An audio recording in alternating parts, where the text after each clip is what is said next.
కొన్నిసార్లు నాకు ఏడవాలని ఉండదు. ఎవరో ఒకరు నా మాటను పూర్తిగా వినాలని ఉంటుంది.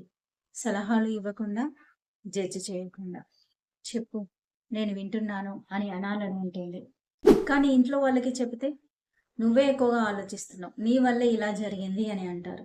సరే పోనీలే ఫ్రెండ్‌తో చెప్పుకుందామంటే, మన ఫోన్ పెట్టేసాక 5 నిమిషాలకే మన బాధ వేరే వాళ్ళ కన్వర్జేషన్‌గా మారిపోతుంది. చూసావా తనకి ఇలా జరిగిందట అనే మాటగా మారిపోతుంది.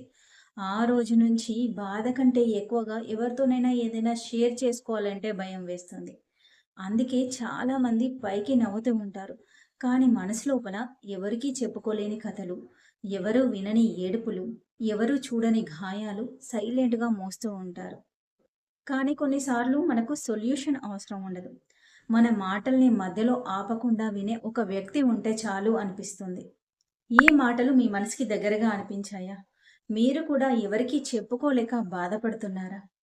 కొన్నిసార్లు హీలింగ్ అనేది మాట్లాడడం ద్వారానే స్టార్ట్ అవుతుంది.